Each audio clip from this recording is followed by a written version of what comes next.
Hello everyone, my name is Rosie, and welcome back to Rosie's 6-7.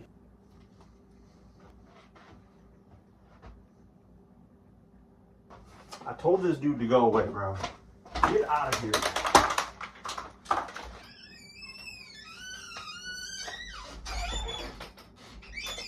Hello everyone, my name is Rosie, and welcome back to Rosie's Rapid Record Reviews.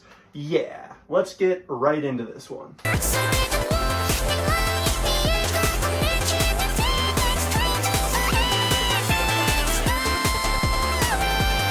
Today we are reviewing the third album from future funk superstar Kouek. And I say that because this dude has just been releasing heat non-stop since I made that last video on him. It's like at least a year old at this point. It's one of the earliest videos I did. But you know, I've been doing this for a lot longer now, and especially this album, I feel like I like it even more than AOTY, so I'm just so excited to get back into this. Before all that, as you know, we draw the artworks poorly on the channel, and this art, especially when you're drawing on paper, is a little bit abstract to do, or abstract, not abstract, I don't know what I'm saying. Anyway, this is what I did this time. I think it's pretty solid. If my colored pencil wasn't that dull, I could have done like the edges on this logo in the top a little bit better. But other than that, I think it's fine. But if you look over here, you will see the actual art, which is pretty goated. I do like the style he's doing for his album arts, where he's got the title in the corner and, you know, just the art going on there. But you know what isn't fucked up? Track 1, Wanna Dance, which is just a great opener. I think this is probably the best choice he could have made on here. I think this or Overshare would have started off the album the best, and you know, he went with Wanna Dance. And this just shows what he's great at. I love the horn samples in here. I love the way the whole melody is just chopped in general. And when you get that like bass solo later on in the bridge section, it's just so fire. Something you're going to hear me repeat a lot during this review is just how good these bridge sections are, because Kouek does not like to just leave a dull little midsection in here. Like sometimes, you know, he'll rush through it, but I feel like a lot of the times he's doing something after this second payoff of this like really good hooky catchy part. He's giving you something to chew on, you know what I mean? It goes in smoothly into Yours/Mine, which is not a double song. You know, he just slashed it in half like this. I'm gonna say a lot about the basses on this album, but nothing's beating this, bro. The bass on this song is just gnarly. I fucking love it. It's a more smoothish future funk track, but it's just because of that bass line and these little high-pitched, glittery synth melodies, these dun, dun, dun, dun, dun, dun, dun, dun. And that shit is just countered with just the most disgusting bass of all time. I love it. I love the little vocals you get later on, and I like that he kept this one nice and simple. Holiday, which I know there's a lot of people out there, apparently, they've heard this sample at the beginning. I don't know what it's from. I don't want to know. I'm good. A Jet 2 Holiday sounds great to me, bro. I don't even know what that is.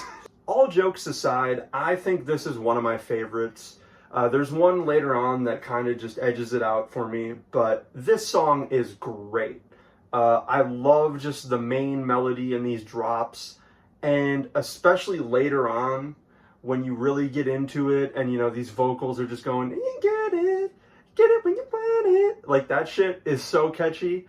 And then it goes into that bridge section where the dude's just fucking going crazy in the background. He's like, oh, and you just get like the greatest like 20 seconds of future funk you're gonna hear in like the last couple of years. I'm gonna have some notes later on because I feel like when I like somebody this much, I can give some constructive criticism, because this dude just fucking kills it like every time. And this is a prime example of that. Overshare wasn't my favorite on first listen, but the more I've heard this album and had time with the single, I've gone on to really appreciate it. I just love the pace of this melody. It's a nice, explosive song, but it's not like just punching you right in the face. Especially putting it after Holiday, it fits very nice. It just gets you into the groove of this future funk album. I don't know much about Pina Cola, but you know, they killed it on here, I'm sure. I like the vocal chops used. Breath is a more chill, like, interlude piece on here, but I also love this song. You know, it's Kouek, what's new?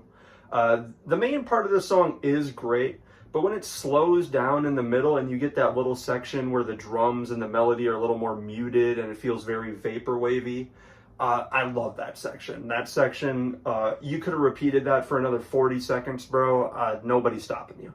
Something I bring up a lot in these reviews is I listen to a lot of these albums while I'm working. I push carts and, you know, I get a lot of physical exercise doing that. So I only got one raggedy earbud in listening to this stuff. But Maxi, you put this on, I don't care what you're doing. You're going to feel like the coolest motherfucker doing anything alive. Like, this just puts that little extra pep in my step. You know, I'm like, okay, shit. You know, I'm the shit with this. It's smooth. It's nasty, and it's just an all-around banger. It works perfectly where it's placed at, and that goes into Be Right Back. It reminds me of another future funk artist I really enjoy. It's Soiri. It's got this cute, slowed down melody to it, and I just love the claps. I love the sound of everything here, and it works pretty well as like a little interlude piece in the middle here, going into Poolside. Because when I got like a minute into Poolside and it started progressing and you get these new melodies and then you get that bridge section and that part where like the synths are super high pitched but it just goes crazy, and then right after that you get like the vocals coming in, I'm like, whoa bro, I'm overstimulated, chill out. And I mean that in a good way, because the song just kept getting better and better. And you know, it's not my favorite on here fully, but I really appreciate it now. I think it works great on this album. And that takes us to In the Middle, which he did it again, bro. Like, I'm gonna be real with you, I'm obsessed with this guy's music, so I've listened to all the singles up till then. So, you know, I got about 5 new songs on here, and when I got to this, I was so happy.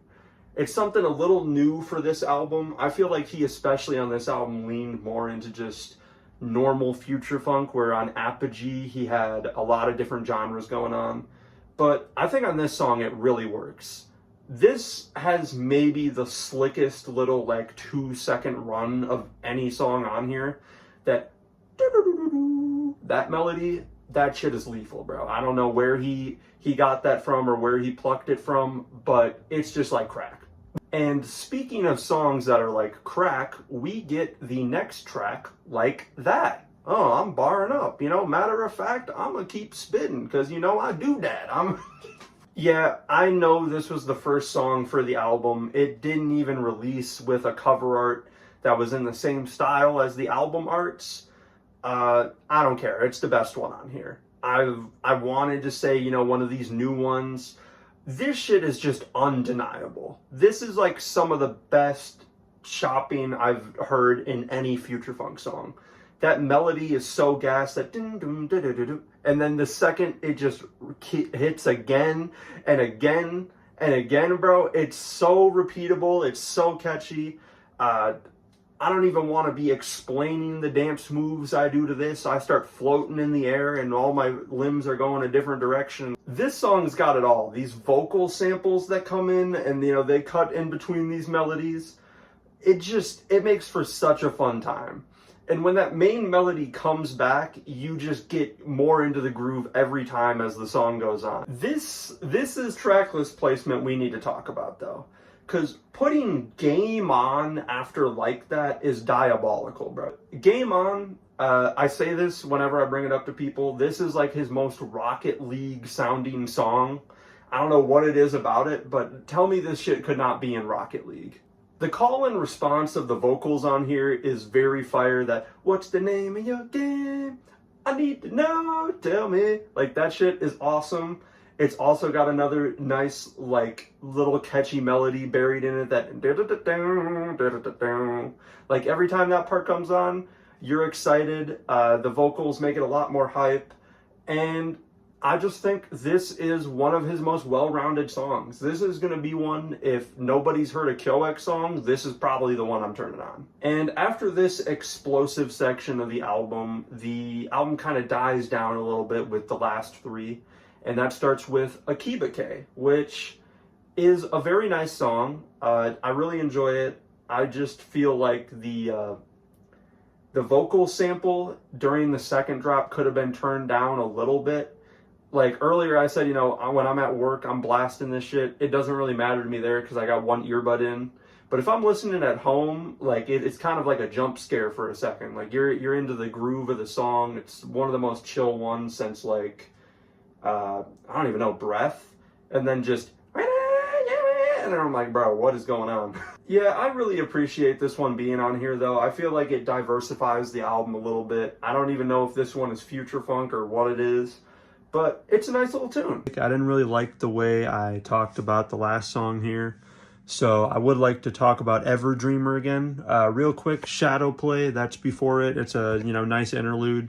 Probably my least favorite on here, but there's nothing wrong with it. It gets you into Ever Dreamer. And Ever Dreamer is a really cool song. At first, I wasn't too sure about it, but I liked that he was trying out new things.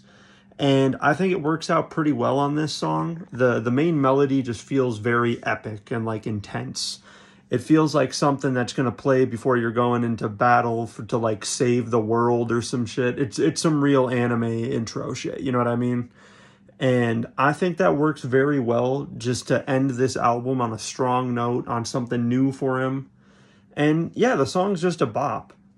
But earlier I said I got some constructive criticisms, and I'm going to get them out, you know, because you got to get them out. I adore this album.